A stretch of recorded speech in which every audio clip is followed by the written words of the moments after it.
चलो, target objective में आप लोगों का स्वागत है। इसमें टारगेट ऑब्जेक्टिव में क्या करेंगे, क्लास 10th का जितना भी ऑब्जेक्टिव टाइप का क्वेश्चन होगा हम उसी को करवाएंगे।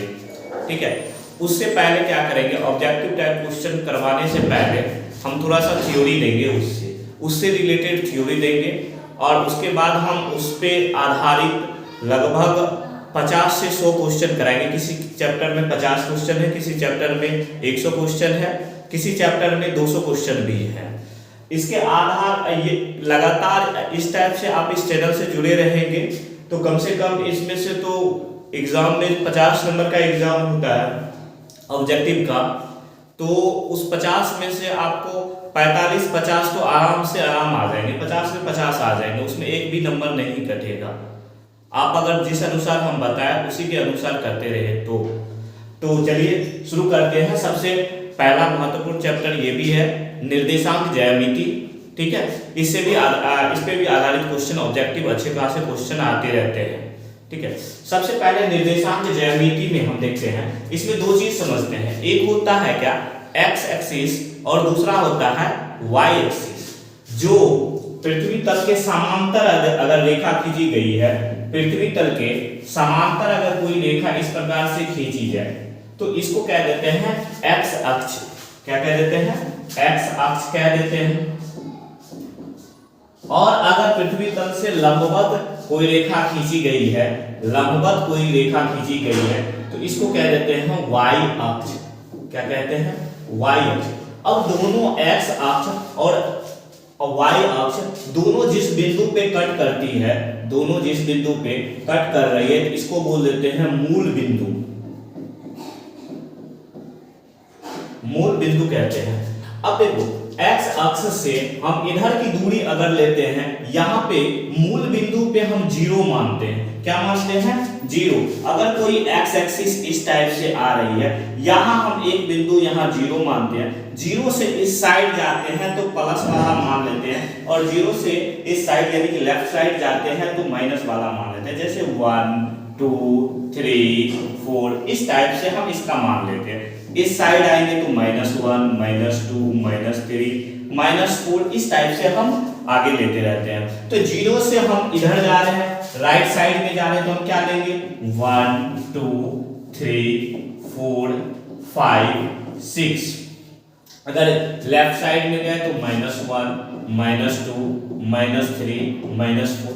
ऊपर गए तो प्लस में, ऊपर y एक्सिस में अगर हम ऊपर में जाते हैं, y अक्ष में अगर हम ऊपर जाते हैं, यहाँ मूल बिंदु 0 है तो ऊपर प्लस वैल्यू आ जाता है और नीचे माइनस वैल्यू आ जाता है। तो ऊपर +1 2 3 4 5 ऊपर ले रहे हैं, यहाँ आ जाएगा -1 -2 -3 -4 -5। अब देखिए इसमें क्या होता है, जो x एक्सिस x अक्ष वाला है तो x अक्ष को हम भुज भी कहते हैं। क्या कहते हैं, भुज। और जो y अक्ष है, y अक्ष इसको हम कोटि कहते हैं। क्या कहते हैं, कोटि कहते हैं। ये दोनों शब्द को याद रखना, भुज और कोटि, क्योंकि कभी कभी ये परेशान कर देता है, भुज क्या होता है कोटि क्या होता है। तो x अक्ष पे कोई बिंदु स्थित है उसको हम भुज कह देंगे और y अक्ष पे कोई बिंदु स्थित है तो उसको क्या कह देते हैं, कोटि कह देते हैं। इसको ध्यान में रखना। उसके बाद क्या होता है कि अब देखिए x अक्ष और y अक्ष दोनों जो काट किया तो ये कोई तल है, ये कोई क्या है, तल है। इस तल पे अगर हम ये x अक्ष लिए हैं और इसी तल पे हम अगर y अक्ष लिए हैं, दोनों का मूल इसको कह देते हैं मूल बिंदु। दोनों जिस बिंदु पे काटा उसको मूल बिंदु। हम इस तल को क्या देख रहे हैं, हम इस तल को देख रहे हैं 4 भाग में बांट दिया है। कितने भाग में बांट दिया है, टोटल 4 भाग में बांट दिया इस तल को। तो इसी को कह देते हैं चतुर्थांश। इसी को क्या कह देते हैं, चतुर्थांश कहते हैं। इस चतुर्थांश में ये देखो 4 भाग में बांट दिया, तो पहला वाला फर्स्ट चतुर्थांश, दूसरे वाले को सेकेंड चतुर्थांश और तीसरे वाले को कह देते हैं थर्ड चतुर्थांश और चौथे वाले को फोर्थ चतुर्थांश। ये 4 भाग में बांट दिया गया है। ठीक है, अब देखिए यहाँ पे यहाँ पे क्या होता है कि अगर कोई बिंदु कह देता है x अक्ष पे y अक्ष पे इतना दूरी चले, कभी कभी निर्देशांक ज्यामिति में इस टाइप से जो दिया हुआ रहता है, आप इसको समझिए 2,4, इसका मतलब क्या होता है, सीधा सा इसका मतलब समझिए, ये पहले जो लिखा हुआ है ये x है और जो बाद में लिखा हुआ है, जो बाद में लिखा हुआ है ये y है। कहने का मतलब x एक्सिस पे 2 है और y एक्सिस पे 4 है। x अक्ष पर 2 है और y अक्ष पे कितना है, 4। कहने का मतलब जो मूल बिंदु है, मूल बिंदु से हमेशा दूरी को मापेंगे। मूल बिंदु से कोई बंदा ये कहना चाह रहा है 2 और 4 क्या कहता है कि x अक्ष पे 2 कदम पहले चलो, x अक्ष पे कितना चलो, पहले 2 कदम चलो। तो हम चले 2 कदम, 1 कदम, 2 कदम, पहले 2 कदम चले। फिर कहता है y अक्ष पे 4 कदम चलने के लिए, तो 4 कदम चलेंगे तो ऊपर की ओर 4 यहाँ आ गया, तो ये बिंदु यहाँ स्थित है। कहने का मतलब जो ये बिंदु है ये कहाँ स्थित है, ये बिंदु इस जगह पे स्थित है। ये बिंदु आप देखो तो ये बिंदु यहाँ स्थित है, यहाँ, इसको कह देंगे 2,4 हो गया। इसका मतलब समझ में आया। अब देखिए दूसरा कोई बिंदु दे दिया, इसी टाइप से दे दिया -1,2, -1,2, इसका मतलब क्या हो गया, मूल बिंदु से पहले चलेंगे, मूल बिंदु से -1 यहाँ चले, 2 यहाँ चले, तो यहाँ पे आ गए। तो ये कौन सा, कहाँ पे ये बिंदु स्थित है, ये बिंदु -1 और -2 इस वाले चतुर्थांश में आ गया, यानी कि दूसरे वाले चतुर्थांश में आ गया। अगर दूसरा रहेगा इसी टाइप से रहेगा -2, -3, ये इसका निर्देशांक कहाँ होगा, तो आप इसका निर्देशांक देखोगे कि -2 इधर आ गए और उसके बाद -3 आ गया, तो यहाँ आ गया इसका -2, -3। तो इसका तो चतुर्थांश कौन से चतुर्थांश में है, ये फर्स्ट चतुर्थांश, थर्ड चतुर्थांश और ये सेकंड चतुर्थांश, और ये किसमें है, थर्ड चतुर्थांश में है। और कोई बिंदु देखिए, कोई बिंदु आप दूसरा दे दिया आपको कि बताइए तो 3, -4 कहाँ स्थित है, 3, -4, तो 3 यहाँ पे चलेंगे और 4 -4 तो यहीं से फिर यहाँ आ जाएंगे नीचे, तो 3, -4 हो गया। तो ये देखिए पहला बिंदु यहाँ आ गया, कौन से चतुर्थांश में है, प्रथम चतुर्थांश में है। पहला बिंदु कहाँ स्थित है, प्रथम चतुर्थांश में है। दूसरा बिंदु कहाँ है, सेकंड चतुर्थांश में है।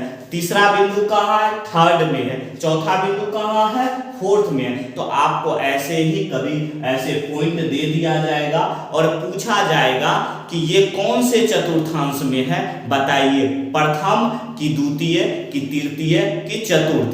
अब देखिए ये आपको निकाल के बताना पड़ेगा, लेकिन अगर आपको एक चीज याद रहेगी तो उससे आसानी से बिना ये सब किए आप बता सकते हो। तो आप पहला चतुर्थांश में याद रखना, दोनों पॉजिटिव x, y जो होता है, x, y जो होता है, इन दोनों के बारे में याद रखना, दोनों पॉजिटिव। पहला में दोनों पॉजिटिव, x भी प्लस और y भी प्लस हो जाएगा पहला चतुर्थांश में। दूसरा चतुर्थांश में देखिए आप x किस में जा रहे हैं, माइनस में जा रहे हैं, तो दूसरा में x, y जो होगा, x वाला माइनस में होगा, y वाला ऊपर जा रहे हैं, y वाला प्लस में होगा। अगर तीसरा पे पूछा जाएगा तो इधर जा रहे हैं और इधर जा रहे हैं, तो यानी कि x, y जो होगा, पहला ये वाला माइनस में हो गया, ये वाला भी तो नीचे माइनस में हो गया, ये भी माइनस में हो गया। तीसरा में आएंगे, चौथा में आएंगे तो देखो x वाला इधर गया तो यानी कि प्लस में आ गया, y वाला नीचे गया तो माइनस में आ गया। तो इसके आधार पे आप इस बिंदु को देखने के साथ ही बता सकते हो कि वो कौन से चतुर्थांश में आ गया। पहला चतुर्थांश दोनों पॉजिटिव, x, y पॉजिटिव, आंख बंद के मार देना, प्रथम चतुर्थांश। दूसरा वाला में x निगेटिव, y पॉजिटिव, इसको देखने के साथ ही मार देना, 2 मिल जाएगा, उसमें देखना अच्छा x वाला निगेटिव, y वाला पॉजिटिव, तो दूसरा सेकंड चतुर्थांश। तीसरा वाला में दोनों निगेटिव और चौथा वाला में x पॉजिटिव, y नेगेटिव। इसके आधार पे ऑब्जेक्टिव क्वेश्चन कई बार पूछा जाता है, वो हो जाएगा। अब क्या रहता है, दो बिंदु दे दिया जाएगा। इसमें दूसरा टॉपिक क्या है, दो बिंदु दे दिया जाएगा, दोनों बिंदुओं के बीच की दूरी निकालने के लिए बोलेगा। जैसे कोई बिंदु यहाँ दे दिया, यहाँ दे दिया और यहाँ दे दिया, कोई बिंदु दो कोऑर्डिनेट है, इन दोनों बिंदु का मान लेते हैं x1 है, यहाँ y1 है, और दूसरा बिंदु यहाँ क्या है, x2 है, और दूसरा क्या है, y2 है। ये दोनों के बीच की दूरी, ये दूरी फार्मूला बहुत ही इंपॉर्टेंट है, इसको समझना जरूरी है, क्योंकि अगर आप इसको नहीं समझते हैं तो इसका 90% ऐसे समझ लीजिए क्वेश्चन बनेगा ही नहीं। तो इसको समझना बहुत ही ज्यादा जरूरी है। क्या है, यहाँ x आई दूसरा दे दिया है x2 y2 दे दिया है, इन दोनों बिंदुओं के बीच की दूरी कहेगा निकालने के लिए। तो दूरी बराबर हमेशा याद रखेंगे, एक फॉर्मूला होता है, दूरी बराबर, या तो आप ऐसे कर दो, पहले बताते हैं, x2 में से x1 को घटा दो, x2 माइनस x1 को घटा के इसका वर्ग कर दो, स्क्वायर कर दिए, फिर प्लस करो y2 में से y1 को घटा दो और इसका वर्ग कर दो, इसका क्या कर दिए, वर्ग कर दिए, और इसका हम वर्गमूल निकाल लेते हैं। इसका हम क्या करते हैं, वर्गमूल निकाल लेते हैं। तो ये भी क्या हो जाता है, इन दोनों बिंदुओं के बीच की दूरी हो जाएगा, ए और बी बिंदु के बीच की दूरी हो जाएगा। या इसी को दूरी बराबर दूसरा फॉर्मूला हम इसका कर सकते हैं, दूसरा भी, x2 में से x1 को घटाए, या इसी को हम कर सकते हैं, कैसे, इसको कर लेंगे, x1 में से x2 को भी घटा के वर्ग कर देंगे, और y1 में से y2 को घटा के इसका हम वर्ग कर देंगे, तब भी हमें क्या निकल जाती है, दूरी निकल जाती है। दोनों फार्मूला x2 में से x1 करे या x1 में से x2 करे, हमेशा ध्यान हमको रखना है, x वाला में से ही x वाला को घटाते हैं और y वाला में से ही y वाला को घटाते हैं। अगर ऐसा नहीं करेंगे कदापि कि x वाला में से y वाले को घटा देंगे और y वाला में से x वाला को घटा देंगे, ये सरासर गलत हो जाएगा। इसलिए हम इस चीज को ध्यान में रखते हैं कि x वाला में से ही x वाला को घटाते हैं और y वाला में से ही y वाला को घटाते हैं। और इस चीज का भी ध्यान रखना, जैसे x2 में से y1 घटाए, इधर y2 में से भी y1 घटाएंगे, इधर x1 में से x2 घटाएंगे, इधर भी y1 में से y2 को घटाएंगे, सेम प्रोसीजर है। अब इसके बाद कभी कभी रहता है, ये दो बिंदु दे दिया, कभी दो बिंदु नहीं देगा, कोई एक बिंदु दे देगा और उस बिंदु से कहेगा कि मूल बिंदु से दूरी ज्ञात करें। कहने का मतलब, आपको ये जो बिंदु है ये मूल बिंदु है, और कोई बिंदु यहाँ दे दिया x1, y1, अब इससे इस बिंदु के बीच की दूरी ज्ञात करो, 0, 0, यहाँ AB, यहाँ AB हो गया।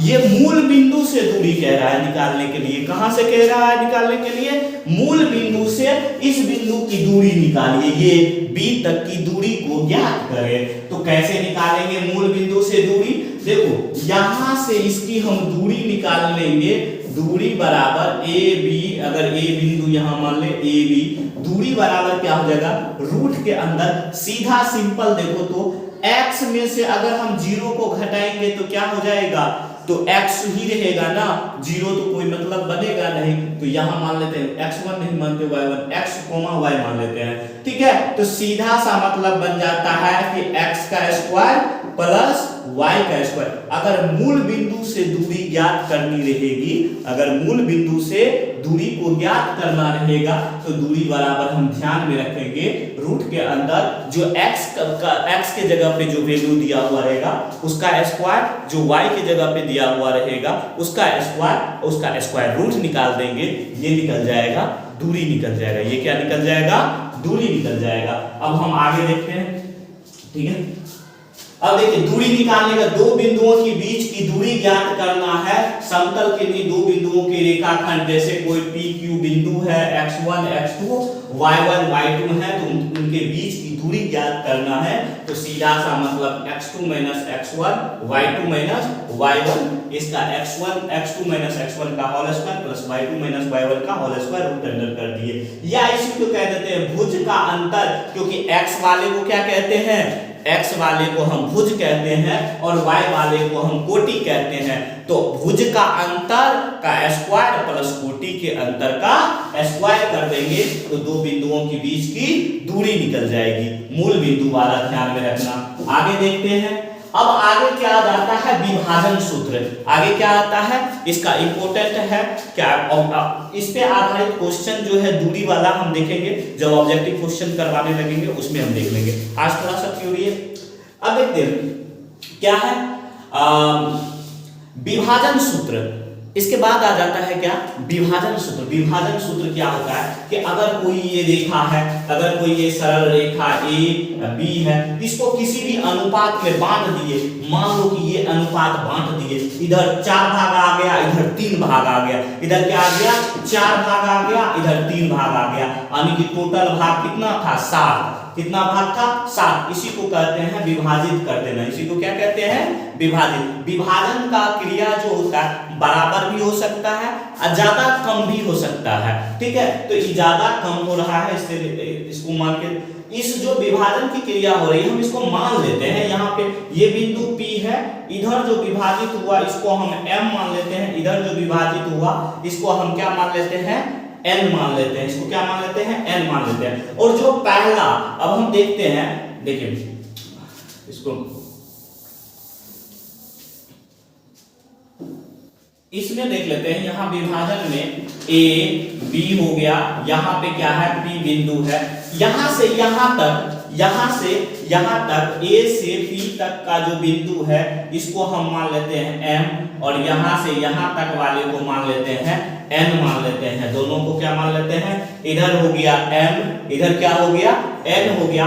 यहाँ का जो बिंदु का कोऑर्डिनेट था वो था x1, y1 मान लेते हैं, और यहाँ का जो बिंदु का कोऑर्डिनेट था x2, y2 मान लेते हैं। और ये बांटा किसमें गया है m और n में बांटा गया है। तो विभाजन सूत्र यहाँ का जो कोऑर्डिनेट होगा, जो बिंदु P है, जो बिंदु P है, इस बिंदु P का जो कोऑर्डिनेट होगा इसको हम लोग ध्यान में रखेंगे।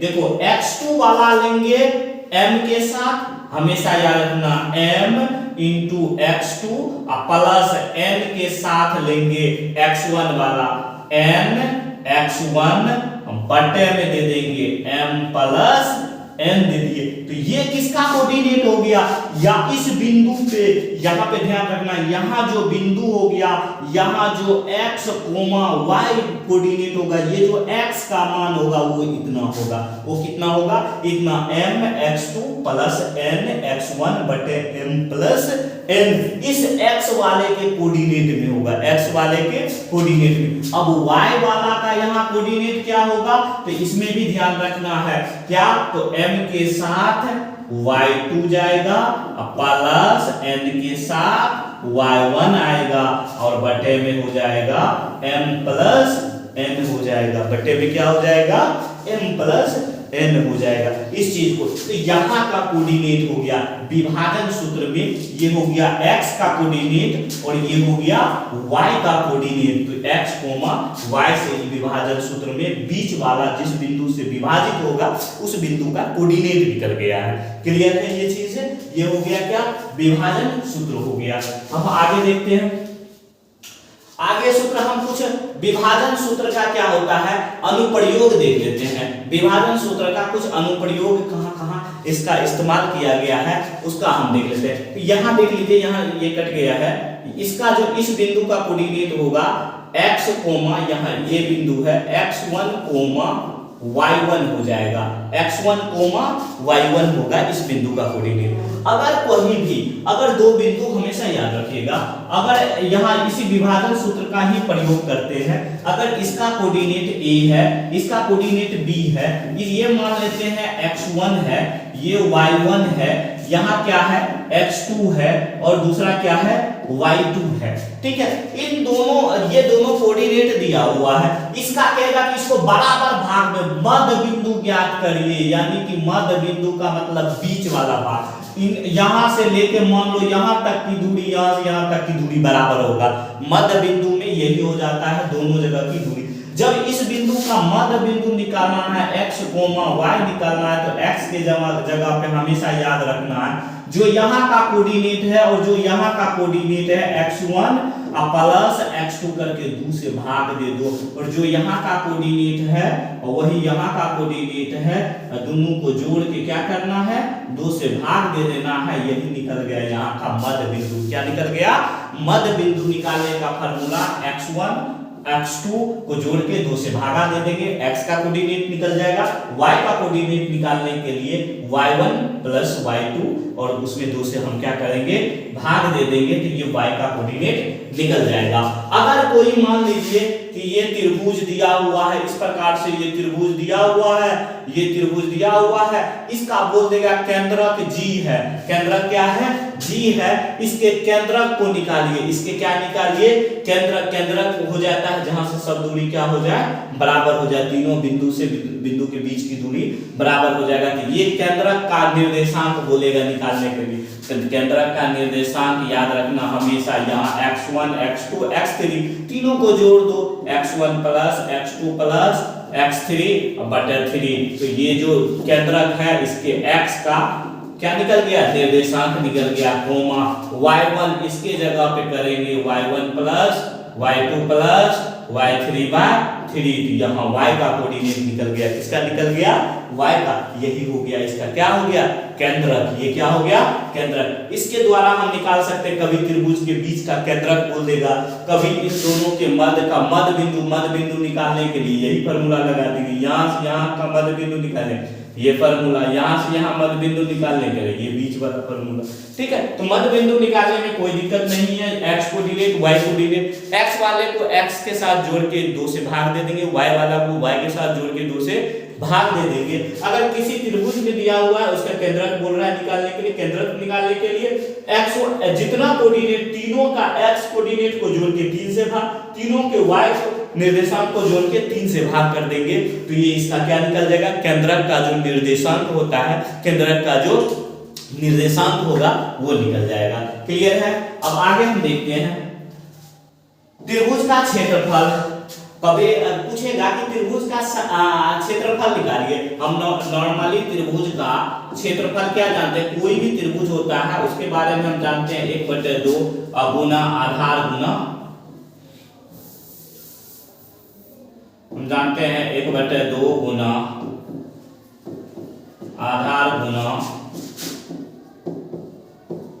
ऊंचाई। ये त्रिभुज का क्षेत्रफल होता है। ये त्रिभुज का क्षेत्रफल नॉर्मल जानते हैं, कोई भी त्रिभुज, हर त्रिभुज, किसी भी त्रिभुज के लिए ये लागू हो जाता है। लेकिन आपको निर्देशांक ज्यामिति में ऐसा नहीं दिया हुआ रहेगा।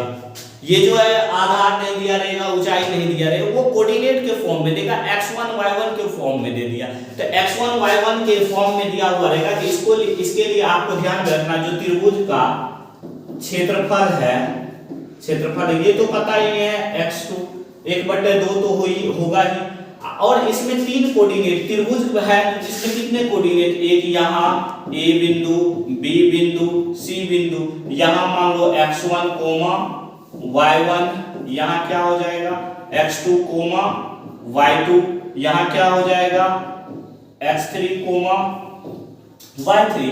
ये तीनों कोऑर्डिनेट हो गया। तो इसमें करेंगे क्या? जब हम यहां से देखो, हम चलेंगे कैसे? क्लॉकवाइज, जैसे क्लॉकवाइज बोल दो, एंटी क्लॉक ऐसे ले लिया तो इधर हो गया ना, चलो ऐसे लो। ये त्रिभुज है x1 y1, इसको मान लेते हैं x2 y2 x3 y3, इस प्रकार से मान लेते हैं। तो देखो सबसे पहले ऐसे चलना है, इस प्रकार से चलना है। तो ठीक है, सबसे पहले हम x1 ले रहे हैं, x1। जब x1 लेंगे तो y1 का कोई काम नहीं रहेगा, इस चीज चीज को ध्यान देंगे, जब x1 लेंगे तो y1 का कोई काम नहीं रहेगा।